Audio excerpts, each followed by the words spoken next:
نحمد و نسلم علی رسوله الکریم اما بعد فاعوذ باللہ من الشیطان الرجیم بسم اللہ الرحمن الرحیم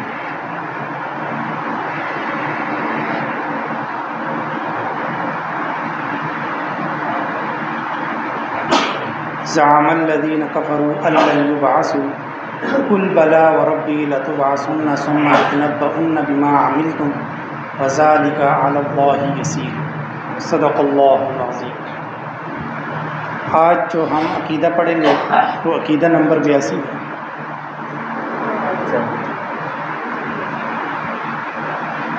وہ عقیدہ نمبر 82 ہے۔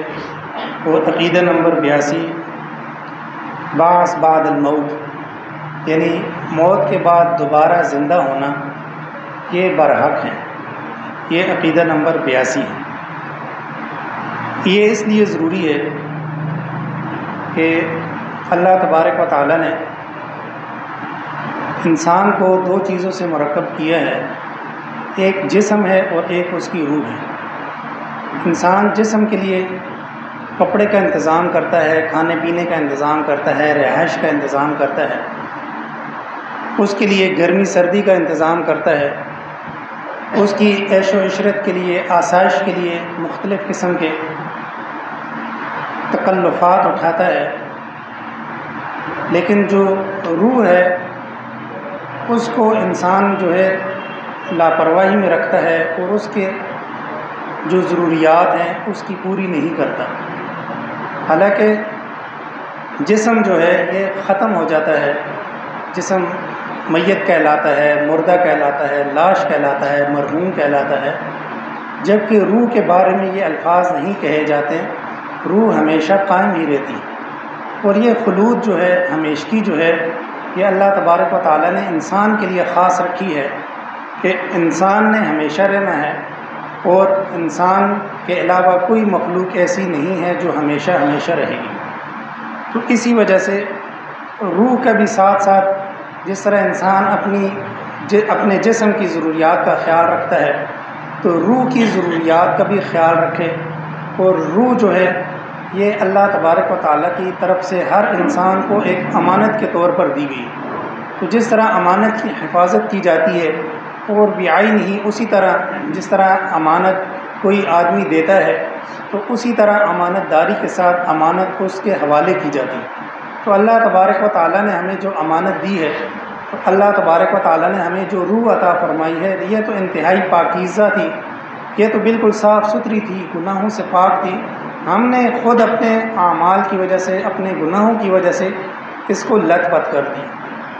تو جب بعث بعد الموت کا جو عقیدہ ہے، تو بعث بعد الموت کا عقیدہ رکھنے کی وجہ یہی ہے کہ انسان کے جب یہ عقیدہ ہوگا کہ اس نے ایک دن اٹھنا ہے، اس کا حساب کتاب ہوگا، تو وہ اعمال کی طرف آئے گا، اعمال کی تصحیح کی طرف آئے گا، اعمال کی درستگی کی طرف اور اصلاح کی طرف خود بخود آئے گا۔ اگر انسان جو ہے بعث بعد الموت کا عقیدہ رکھے، اس حساب کتاب کا عقیدہ رکھے، تو پھر تو اس کو کسی پیر کی، کسی مرشد کی تو ضرورت نہیں ہے کہ وہ اس کے پاس جائے اور اس کے لیے اپنے اعمال کی اصلاح کرواتا پھر۔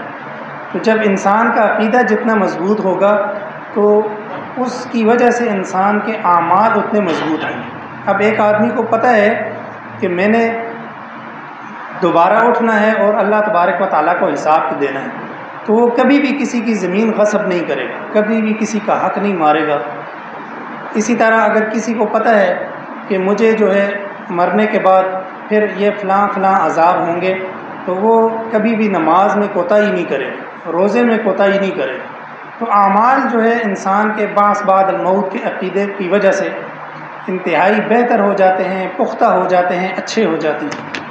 تو عقیدہ نمبر 82 امام طحاوی رحمہ اللہ فرماتے ہیں، وَنُؤْمِنُ بِالْبَعْثِ وَجَزَاءِ الْأَعْمَالِ يَوْمَ الْقِيَامَةِ وَالْعَرْضِ وَالْحِسَابِ وَقِرَاءَةِ الْكِتَابِ وَالثَّوَابِ وَالْعِقَابِ وَالصِّرَاطِ وَالْمِيزَانِ وَالْمِيزَانُ يُوزَنُ فِيهِ أَعْمَالُ الْمُؤْمِنِينَ مِنَ الْخَيْرِ وَالشَّرِّ وَالطَّاعَةِ وَالْمَعْصِيَةِ۔ امام طحاوی رحمہ اللہ فرماتے ہیں، ہم بعث کہتے ہیں دوبارہ اٹھنا. بعثت کا لفظ جو عام اردو میں بھی استعمال ہوتا ہے، عربی میں بھی یہی لفظ استعمال ہوتا ہے، لیکن وہاں پر بعث استعمال ہوتا ہے، با عین صاد. بعث کا مطلب یہ ہوتا ہے کہ ایک دفعہ آدمی پیدا ہوا ہے تو دوبارہ اس کو اٹھانا، دوبارہ اس کو پیدا کرنا، اس کو بعث کہتے ہیں. وَنُؤْمِنُ بِالْبَعْثِ، اور ہم ایمان رکھتے ہیں بعث پر یعنی دوبارہ اٹھنے پر. وَجَزَاءِ الْأَعْمَالِ يَوْمَ الْقِيَامَةِ، اور اعمال کے بدلے کا بھی ہم ایمان رکھتے ہیں قیامت کے دن. کیونکہ دنیا تو دارالامتحان ہے، دنیا میں تو اللہ تبارک و تعالیٰ جزا نہیں عطا فرماتے. جو بھی جزا ہمیں ملتی ہے یہ اللہ تبارک و تعالیٰ کا محض فضل ہوتا ہے. اگر کسی عمل کی ہمیں کوئی جزا مل جاتی ہے تو یہ اللہ کا فضل ہے، وگرنہ ضروری نہیں ہے کہ آپ کے ساتھ وہی معاملہ کیا جائے اور جو آپ فعل کرتے ہیں آپ کے ساتھ لازماً وہی معاملہ کیا جائے گا. ایسے نہیں ہوگا، بلکہ اصل جو جزا کے اعمال کی جو جزا ہوگی وہ قیامت کے دن ہوگی. والعرض والحساب، اور اسی طرح اعمال کی پیشی کی، یعنی اعمال پیش کیے جائیں گے. اور اعمال کیسے پیش کیے جائیں گے تو اس کی بحث پہلے گزر چکی ہے. والحساب، اور اسی طرح اعمال کا حساب بھی ہوگا، کتنے اعمال کیے ہیں ان کی گنتی ہوگی باقاعدہ طور پر. وقراءۃ الکتاب، اور اسی طرح نامہ اعمال پڑھنے کی، کہ نامہ اعمال بھی تم لوگوں پر پڑھا جائے گا. والثواب والعقاب، اور اسی طرح ثواب پر بھی ہم ایمان رکھتے ہیں، یعنی ثواب ملے گا. والعقاب، اور اسی طرح جو سزا ہے وہ بھی ملے گی. والصراط، اور اسی طرح کل صراط جو ہے اس پر گزرنا. والمیزان، اور اسی طرح میزان پر. میزان یعنی وہ ترازو ہے جس پر اعمال کو تولا جائے. والمیزان یوزن فیہ اعمال المؤمنین، اور میزان وہ ہے، ترازو وہ ہے جس پر مومنین کے جو اعمال ہوں گے وہ اچھے اور برے اعمال کے، یعنی وہاں پر وزن کیا جائے گا. وہ وزن کیسے کیا جائے گا یہ بھی ہم پڑھ چکے ہیں پہلے، کہ جس طرح آج کل بہت ساری ایسی چیزیں ہیں جن کو دیکھا نہیں جا سکتا، جن کو چھوا نہیں جا سکتا، لیکن ان کے ناپنے کے پیمانے موجود ہیں، اور انسان جو ہے ان کے ناپنے پر اور ان پر یقین رکھتا ہے. بارش ہے، اب اس کو کون ناپ سکتا ہے، لیکن اب ہمیں کہا جاتا ہے کہ اتنی ملی میٹر بارش ہوئی ہے، فلاں جگہ پر ہوا کا رخ، ہوا کا دباؤ اتنا ہے. اب کس نے ہوا کو دیکھا ہوا، لیکن اب ہوا کے رخ کو، ہوا کے دباؤ کو ناپا جاتا ہے، پانی کو ناپا جاتا ہے، بارش کو ناپا جاتا ہے، سیلاب کو ناپا جاتا ہے، اور اسی طرح اور بخار کو ناپا جاتا ہے. ٹھیک ہے، جسم کی گرمائش کو ناپا جاتا ہے. بخار اب نظر نہیں آتا، لیکن جب وہ پیمانے سے ناپا جاتا ہے تو آدمی کہتا ہے ہاں اس کو 100 بخار ہے، اس کو 90 بخار ہے، اس کو جو 104 کا بخار ہے. ٹھیک ہے، اب اس پہ یقین کیا جاتا ہے حالانکہ بخار نظر نہیں آ رہا ہوتا. تو اعمال بھی جو ہیں وزن جو کیے جائیں گے تو یہ اللہ تبارک و تعالیٰ بہتر جانتے ہیں کہ کس طرح ان کا وزن کیا جائے. تو اس میں بحث میں پڑھنے کی کوئی ضرورت نہیں ہے کہ وہ کس طرح کے اعمال وزن کیے جائیں گے، حالانکہ اعمال نظر نہیں آتے. تو دنیا میں بے شمار ایسی چیزیں ہیں جن کے بارے میں ہم یقین رکھتے ہیں کہ وہ موجود نہیں ہیں، لیکن ان کو ناپا جاتا ہے. اس طرح والطاعۃ والمعصیہ، جو ایمان والوں کے اعمال ہوں گے خیر میں سے ہوں گے یا شر میں سے ہوں گے، اطاعت میں سے ہوں گے یا معصیت میں سے ہوں گے، یہ سارے کے سارے ہی ان کا وزن کیا جائے گا. یعنی جو اہل سنت والجماعت ہیں وہ اس پر یقین نہیں رکھتے. اب مرنے کے بعد جو ہے لوگوں کے مختلف عقائد ہیں. اس دنیا کے اندر مرنے کے بعد لوگوں کے مختلف عقائد پائے جاتے ہیں. کوئی لوگ یہ سمجھتے ہیں کہ مرنے کے بعد دوبارہ دوسرا جنم ہوتا ہے، پھر تیسرا جنم ہوتا ہے، پھر 7 جنم ہوتے ہیں، اور 7 جنموں کے بعد آدمی پھر جو ہے کہیں جا کے امر ہو جاتا ہے. کچھ لوگ یہ سمجھتے ہیں کہ مرنے کے بعد جو ہے انسان بالکل ختم ہو جاتا ہے، اس کے کوئی اس کا اٹھنا دوبارہ نہیں ہے، کوئی اس کے دوبارہ اس کا اعمال کا دوبارہ اس کا جزا سزا یہ چیزیں نہیں ہیں، بلکہ دنیا تک ہی ہے. تیسرا یہ ہے، یعنی اور بھی مختلف ہیں، ایک نہیں ہے، بہت سارے ہیں، یہ چند میں آپ کو بتا رہا ہوں.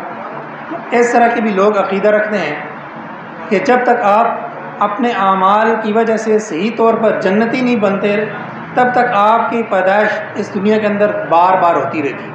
کہ جب آپ اپنے اعمال کا یعنی پاکیزہ ہو جاتے ہیں، بالکل آپ کے اعمال صحیح ہو جاتے ہیں، پھر آپ کو جنت میں لے کر جایا جاتا ہے۔ اور بعض لوگ یہ سمجھتے ہیں کہ جب آپ دوبارہ پیدا ہوتے ہیں تو مرنے کے بعد دوبارہ آپ کا جنم ہوتا ہے، دوبارہ آپ پیدا ہوتے ہیں، تو آپ کو اگر پہلے جنم میں آپ اچھے تھے، اچھے اعمال آپ نے کیے، تو دوسرا جنم جو ہے وہ بھی آپ کا آسائش والا، آرام والا اور اچھا ہوتا ہے، تو یہ آپ کے لیے جنت کہلاتی ہے۔ اگر آپ کا وہ پچھلے جنم میں آپ نے گناہ کیے ہیں تو دوسرے جنم کے اندر اللہ تعالیٰ آپ کو غربت دے دے گا، اللہ تعالیٰ آپ کو کسی مصیبت میں پھنسا دے گا، تو یہ مصیبت میں پھنسنا اور یہ ساری چیزیں یہ جہنم کہلاتی ہیں۔ تو یہ سارے عقائد جتنے بھی یہ سارے عقائد باطلہ ہیں، یہ صحیح نہیں ہیں، بلکہ صحیح عقیدہ یہ ہے کہ جو بعث بعد الموت اہل سنت والجماعت کا جو عقیدہ ہے کہ اللہ تبارک و تعالیٰ مرنے کے بعد انسان کو دوبارہ زندہ فرمائیں گے، اور دوبارہ زندہ فرمانے کے بعد اللہ تبارک و تعالیٰ ان کے اعمال کا حساب کتاب فرمائیں گے، اور اعمال کا جب حساب کتاب ہو جائے گا تو پھر وہاں پر جنت اور جہنم کو تقسیم کیا جائے گا، یعنی جنت کے اندر جنہوں نے جانا ہوگا وہاں ان کو جنت کے اندر بھیج دیا جائے گا، اور جنہوں نے جہنم کے اندر جانا ہوگا ان کو جہنم کے اندر بھیج دیا جائے گا۔ تو اس پر بے شمار قرآن کے اندر آیات اس پر شاہد ہیں۔ اللہ تبارک و تعالیٰ فرماتے ہیں فَإِذَا نُفِخَ فِي الصُّورِ فَلَا أَنْسَابَ بَيْنَهُمْ يَوْمَئِذٍ وَلَا يَتَسَاءَلُونَ کہ جب سور پھونکا جائے گا پھر اس کے بعد ان کے درمیان کوئی رشتہ داریاں نہیں رہیں گی۔ دنیا کے اندر ایسے ہوتا ہے کہ رشتہ داریاں ہیں، باپ ہے، بیٹا ہے، بھائی ہے، بہن ہے، والدہ ہے، ٹھیک ہے، چچا ہے، ماموں ہے، بے شمار رشتے ہیں انسان کے ساتھ جڑے ہوتے ہیں، لیکن جب انسان مر جائے گا تو مرنے کے بعد جو دوسرے مقام پر اللہ تبارک و تعالیٰ نے فرمایا نا کہ انسان اپنی ماں سے بھاگے گا، اپنے بہن سے بھاگے گا، اپنے بھائیوں سے بھاگے گا، دوستوں سے بھاگے گا، یاری بیلی جو تھے دنیا کے اندر جو ایک دوسرے کے بغیر نہیں رہ سکتے تھے، تو قیامت کے دن ایک دوسرے سے بھاگیں گے کہ کہیں مجھ سے نیکی نہ مانگ لے۔ وہ اس وجہ سے بھاگیں گے کہ ان کے درمیان جو رشتہ داریاں ہوں گی، جو قربت کا تعلق ہوگا، وہ اللہ تبارک و تعالیٰ ختم فرما دیں گے، پھر ان کا احساس نہیں رہے گا۔ پتہ تو ہوگا یہ دنیا میں میرا والد تھا، لیکن جو والد کے لیے احساس ہوتا ہے وہ نہیں رہے گا، تو وہ احساس اللہ تبارک و تعالیٰ ختم فرما دیں گے۔ تو جو اہل جنت ہوں گے ان کا آپس میں ایک دوسرے کے لیے محبت ہوگی، آپس میں ایک دوسرے کے لیے پیار ہوگا، ان کا جو پیار ہوگا وہ صرف اہل جنت کے لیے ہوگا۔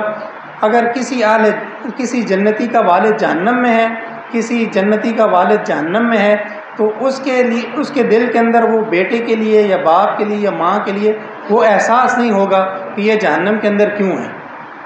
تو یہ احساس اللہ تبارک و تعالیٰ اور یہ رشتہ داری اور قرابت اللہ تبارک و تعالیٰ ختم فرما دیں، لیکن اہل جنت کے درمیان یہ قرابت داری اور پیار اور محبت کا جو رشتہ ہے وہ قائم رہے گا اہل جنت کے درمیان۔ یومئذ اس دن ولا یتساءلون اور نہ وہ آپس میں ایک دوسرے سے پوچھے جائیں، یعنی ایک دوسرے سے منہ ہی نہیں لگائیں گے، ایک دوسرے سے کچھ سوال ہی نہیں کریں گے کہ تو دنیا میں میرے ساتھ یہ تمہارے ساتھ میری یہ رشتہ داری تھی، یا تمہارے ساتھ میرا یہ رشتہ تھا۔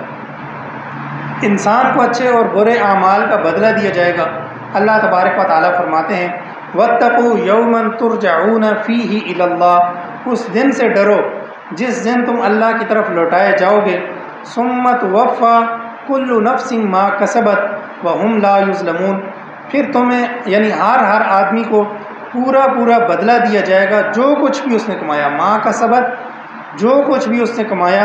یہ نہیں ہوگا کہ انسان نے کچھ کمایا ہو اور اس کو کچھ ملے نہیں، ایسے نہیں ہوگا، جو کچھ بھی اس نے کمایا ہوگا اللہ تبارک و تعالیٰ اس کا پورا بدلہ عطا فرمائیں گے، چاہے وہ چھوٹی نیکی ہو چاہے بڑی نیکی ہو۔ انسان کو خود بھی معلوم نہیں ہوں گی کتنی نیکیاں ہیں، لیکن اللہ تبارک و تعالیٰ نے ہر چیز کا حساب رکھا ہوا ہے۔ وَهُمْ لَا يُظْلَمُونَ اور وہ ظلم نہیں کیے جائیں گے۔ اسی طرح اعمال جو ہیں وہ بندے پر پیش کیے جائیں گے۔ دنیا میں تو انسان اعمال کرتا رہتا ہے، لیکن اس کو اعمال کا پتہ نہیں چلتا میں نے کتنے اعمال کیے ہیں۔ اللہ تبارک و تعالیٰ فرماتے ہیں وَكُلَّ إِنسَانٍ أَلْزَمْنَاهُ طَائِرَهُ فِي عُنُقِهِ وَنُخْرِجُ لَهُ يَوْمَ الْقِيَامَةِ كِتَابًا يَلْقَاهُ مَنشُورًا اقرأ كِتَابَكَ كَفَى بِنَفْسِكَ الْيَوْمَ عَلَيْكَ حَسِيبًا اللہ تبارک و تعالیٰ فرماتے ہیں کہ ہم نے لازم کر دیا ہر انسان کا جو اس کی قسمت ہے۔ طائرہ طائرہ کہتے ہیں جو فال ہوتی ہے، جو قسمت ہوتی ہے، تو وہ اس کے گلے کے اندر، قسمت انسان کے گلے کے اندر لٹکی ہوئی ہوگی۔ وَنُخْرِجُ لَهُ يَوْمَ الْقِيَامَةِ، اور ہم نکالیں گے اس کے لیے قیامت کے دن کتاباً، اس کا نامہ اعمال، یلقاہ منشورا، کہ وہ اس کو پائے گا پھیلا ہوا، یعنی وہ اس کو سامنے ہر چیز نظر آ رہی ہوگی، اس کی نیکیاں، گناہ، ہر چیز جو ہے، جو بھی دنیا میں اس نے زندگی گزاری ہے، جو بھی اعمال کیے ہیں، وہ اس کے سامنے بکھرے ہوئے پڑے ہوں گے۔ اقرا کتابک، پھر اللہ تبارک و تعالیٰ فرمائیں گے اپنا نامہ اعمال پڑھو، کفا بنفسک الیوم علیک حسیبا، آج جو ہے کافی ہے تیرے جان کے لیے تجھ پر جو تیرا حساب ہے، یعنی اپنا حساب خود ہی پڑھ لو اور تمہیں پتہ چل جائے گا کہ تمہارے ساتھ کیا معاملہ ہونے والا ہے۔ اسی طرح اللہ تبارک و تعالیٰ فرماتے ہیں انما توفون اجورکم یوم القیامہ، تمہیں قیامت کے دن جو تمہارا اجر ہے وہ پورا ملے گا۔ ایک دوسرے مقام پر اللہ تبارک و تعالیٰ فرماتے ہیں من اعرض عنہ فإنہ یحمل یوم القیامۃ وزرا خالدین فیہ وساء لهم یوم القیامۃ حملا، کہ قیامت کے دن انسان پر اعمال پیش ہوں گے اور وہ ان کو اٹھایا ہوا ہوگا، یعنی ان کا جو بوجھ ہوگا وہ انسان نے اٹھایا ہوگا، خالدین فیہ، اور وہ اس میں ہمیشہ اسی طرح رہے گا، وساء لهم یوم القیامۃ حملا، اور اللہ تبارک و تعالیٰ فرماتے ہیں کہ وہ لوگ جنہوں نے اپنا بوجھ اٹھایا ہوا ہوگا ان کے ساتھ بہت زیادہ برا ہوگا۔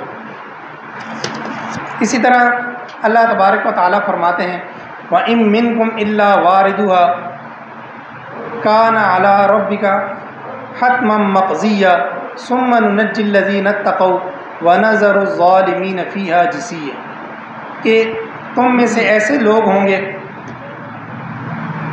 کہ جو وہاں پر پہنچیں گے، جو ان کے بارے میں فیصلہ ہو چکا ہوگا وہ اس کو وہاں پر پائیں گے، اپنے رب کے وعدے کو وہاں پر پائیں گے جس کے بارے میں فیصلہ ہو چکا۔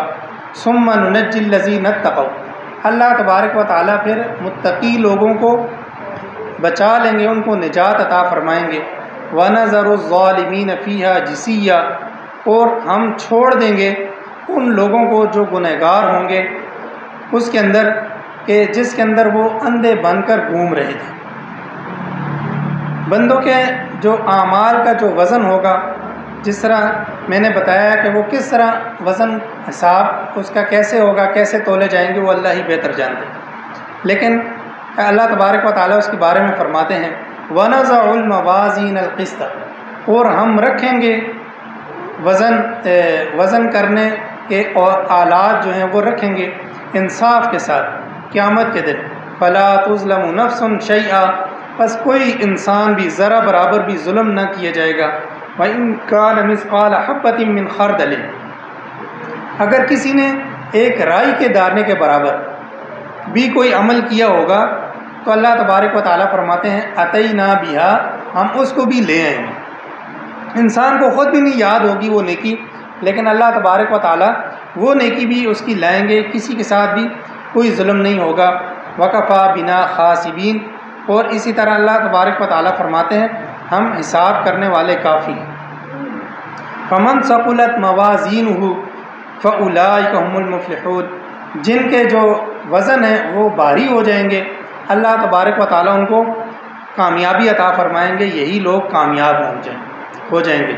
وَمَنْ خَفَّتْ مَوَازِينُهُ فَأُولَٰئِكَ الَّذِينَ خَسِرُوا أَنفُسَهُمْ فِي جَهَنَّمَ خَالِدُونَ، اور جن کے نامہ اعمال، جن کے جو پلڑے وہ ہلکے ہو جائیں گے، وہ اپنے آپ کو نقصان میں ڈالنے والے ہوں گے اور وہ جہنم کے اندر ہمیشہ رہنے والے ہوں گے۔ تو اس سے یہ بھی پتہ چلتا ہے کہ صرف ایک میزان قائم نہیں ہوگا، وَنَضَعُ الْمَوَازِينَ، اللہ تبارک و تعالیٰ بہت سارے میزان قائم فرمائیں گے، اور ہر یعنی طرح کے میزان اللہ تبارک و تعالیٰ وہاں پر قائم فرمائیں گے۔ اس سے پتہ چلتا ہے کہ صرف ایک وزن نہیں ہوگا، اللہ تبارک و تعالیٰ مختلف قسم کے وہاں پر اوزان جو ہیں وہ مختلف قسم کے میزان اللہ تبارک و تعالیٰ وہاں پر قائم فرمائیں گے۔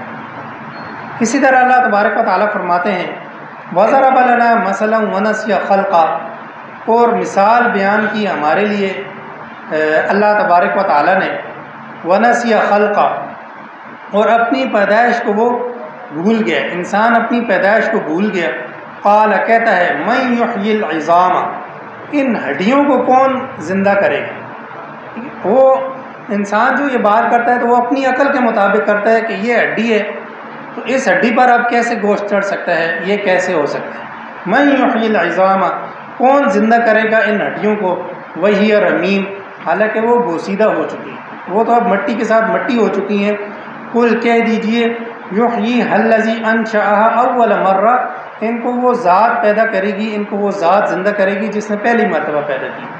وَهُوَ بِكُلِّ خَلْقٍ عَلِيمٌ، اور وہ ہر پیدائش کو، ہر تخلیق کو جاننے والا ہے۔ ایک چیز ہے تو وہ آدمی نقشہ دیکھ کر بنا لیتا ہے، ایک چیز بناتا ہے تو پہلی دفعہ بنانے میں، اب یہ کاؤنٹر بنا ہے نا، تو پہلی دفعہ بنانے میں شاید اس کو سالوں لگے ہیں، اس پر سوچا ہو انہوں نے کیسے بنائے، یہ کیسے چلے گا، ٹھیک ہے، ہو سکتا ہے وہ پہلا کاؤنٹر بننے میں سالوں لگ گئے ہیں، ٹھیک ہے، لیکن اس کے بعد جو ہے ابھی روزانہ ہزاروں کے حساب سے بنتی ہے۔ تو پہلی دفعہ جو چیز بنتی ہے تو وہ زیادہ بنانی مشکل ہے بنسبت دوبارہ چیز کو پیدا کرنے میں۔ تو یہ تو انسان کا اعتراض ہی ایک ما فوق العقل ہے کہ یعنی اس کا عقل اتنا بھی کام نہیں کرتی کہ جس چیز کو اللہ تبارک و تعالیٰ نے پہلی مرتبہ پیدا کیا تو دوبارہ اس کو پیدا کرنا اللہ کے لیے کون سا مشکل کام ہے۔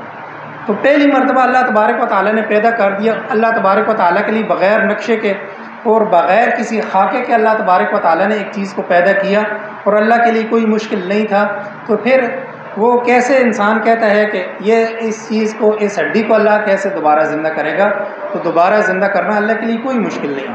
منہا خلقناکم وفیہا نعیدکم ومنہا نخرجکم تارۃ اخری، یہ وہ آیت ہے جب قبر پر انسان مٹی ڈالتا ہے تو تین جو ہے وہ لب ڈالتا ہے وہاں پر، تو اس میں یہ آیت پڑھتا ہے۔ تو اس آیت کا ترجمہ یہ ہے منہا خلقناکم، کسی مٹی سے ہم نے آپ کو پیدا کیا، وفیہا نعیدکم، اور اسی مٹی میں ہم نے تم کو لوٹا دیا، ومنہا نخرجکم، اور اسی مٹی سے ہم تم کو نکالیں گے تارۃ اخری، دوبارہ یعنی دوسری مرتبہ۔ قال فیہا تحیون وفیہا تموتون ومنہا تخرجون، اللہ تبارک و تعالیٰ فرماتے ہیں کہ اس زمین کے اندر تم زندہ رہتے ہو اور اسی زمین میں تم مر جاؤ گے اور اسی زمین سے تم دوبارہ اٹھائے جاؤ گے۔ تو یہ آج آپ نے ایک ہی عقیدہ پڑھا ہے، عقیدہ نمبر 82۔ تو عقیدہ نمبر 82 جو جس طرح میں نے بتایا کہ عقیدہ نمبر 82 بعث بعد الموت کا عقیدہ جو ہے، یہ اس کو سمجھنے کی بہت ضرورت ہے، اور اسی وجہ سے انسان کے اعمال جو ہے وہ سامنے ظاہر ہوتے ہیں کہ جتنا وہ بعث بعد الموت پر پختہ یقین رکھتا ہے اس کے اعمال زیادہ سے زیادہ اچھے ہوں گے، زیادہ سے زیادہ بہتر ہوں گے، اور زیادہ سے زیادہ وہ ترقی کی طرف جائے گا، زیادہ سے زیادہ وہ اللہ تبارک و تعالیٰ کی طرف جائے گا۔ دعا فرمائے اللہ تبارک و تعالیٰ میں سمجھنے کی توفیق عطا فرمائے۔ وآخر دعوانا الحمدللہ رب العالمین۔